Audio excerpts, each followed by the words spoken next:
మహాటీవీ వంశీ గారిని direct attack కొట్టాడు. రాధాకృష్ణ గారిని మీ అంతు చూస్తానన్నాడు. అంటే ఈ బెయిల్ కండిషన్లు ఇది చేసినట్టే కదా. బెయిల్ కండిషన్స్ వ్యతిరేకంగా మాట్లాడిన విజయసాయి రెడ్డి వెంటనే బెయిల్ తొలగించాలి, బెయిల్ క్యాన్సిల్ చేయాలి, బొక్కలో దొయ్యాలి. ఎందుకంటే బయట ఉంటే జనాల్ని భయపెడుతున్నాడు. భయపడేది ఎవరిని? Fourth pillar.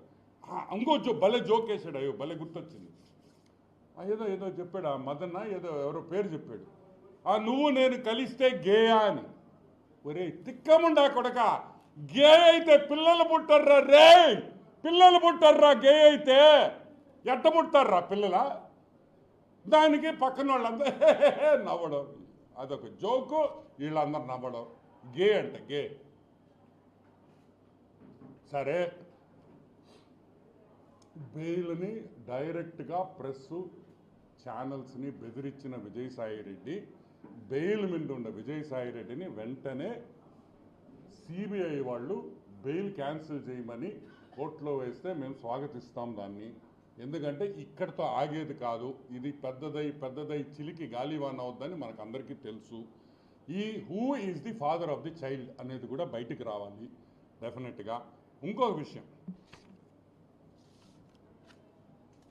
వీడు నేను ఎన్ని ప్రెస్ మీట్లు పెట్టుంటాను విజయసాయి రెడ్డి మీద. ఆదాన్ డిస్టిలరీస్ సారాయి రెడ్డి, పొట్టి సారాయి రెడ్డి ఎప్పుడైనా ప్రెస్ మీట్ పెట్టాడు? ఈడ పెట్టారే. నేను అడిగిన క్వశ్చన్లకి కాకినాడ డీప్ సీ పోర్ట్ పెట్టా, వైజాగ్ ల్యాండ్స్ పెట్టా, టీడీఆర్ బాండ్స్ ఎప్పుడైనా పెట్టా అంటే వాటికి మాత్రం ఈయన ఆన్సర్ ఇడు. ఆయన ఈ ట్విట్టర్లో పెడతాడు. ట్విట్టర్ అన్ని విషయాల్లో కూడా ఈరోజు వైజాగ్ దోపిడీ చేసింది విజయసాయి రెడ్డి అనేది అర్థమైపోయింది.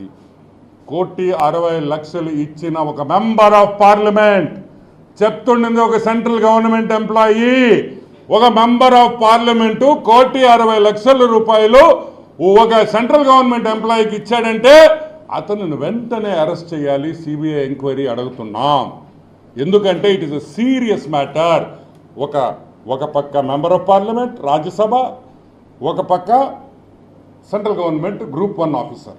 ఒక గ్రూప్ 1 ఆఫీసర్కి 1,60,00,000 ఇచ్చాడని ఆ గ్రూప్ 1 ఆఫీసర్ ఒప్పుకున్న తర్వాత ఈరోజు విజయసాయి రెడ్డిని వెంటనే అరెస్ట్ చేసి సిబిఐ ఎంక్వైరీ చేసి మొత్తం ఒక 2 లాఠీతో 2 తగిలిచ్చేస్తే అన్ని విషయాలు బయటకు వస్తాయని కూడా నేను మనవి చేస్తున్నా. అదే కాదు, ఒక వ్యూ, ఇంకొక వ్యూ కూడా ఉంది, అది మళ్ళీ చెప్తా. సో ప్రెస్ని బెదిరించిన వెంకటకృష్ణ గారి కాడి నుంచి, రాధాకృష్ణ గారి కాడి నుంచి, బిఆర్ నాయుడు గారి కాడి నుంచి, వంశీ అయితే ఏమి, రామోజీరావు ఈనాడునైతే ఏమి బెదిరించిన వెంటనే బెయిల్ తొలగించాలని మేమందరం కోరుకుంటున్నాం. ఇంకొకటి కూడా, ఇటువంటి కేసులు చాలా ఉన్నాయి వైజాగ్లో. అమ్మా తల్లులారా, వాడేమైనా పాపిష్టి పనులు చేస్తుంటే బయటికి రండి, మేమందరం ఉండాం. అక్కల్లారా చెల్లెల్లారా బయటికి రండి, మిమ్మల్ని ప్రొటెక్ట్ చేసేదానికి అనితమ్మ గారు ఉన్నారని కూడా మీ హోమ్ మినిస్టర్, మీ మహిళ ఒక హోమ్ మినిస్టర్గా ఈరోజు తెలుగుదేశం ప్రభుత్వంలో ఉంది. ఆ అనిత గారు మిమ్మల్ని కాపాడొద్దని కూడా నేను మనవి చేస్తున్నా. దేనికి భయపడాల్సిన అవసరం లేదని. ఇటువంటి మంత్రులు చాలా మందికి కూడా ఈరోజు ప్రభుత్వంలో ఉన్నారు, ప్రభుత్వంలో ఉన్నారు. వీళ్ళందరూ వైసీపీ ప్రభుత్వం ఉన్నప్పుడు ఆడవాళ్ల మీద చేసిన అరాచకాలు, మంత్రులు గింత్రులు ఎవరున్నా సరే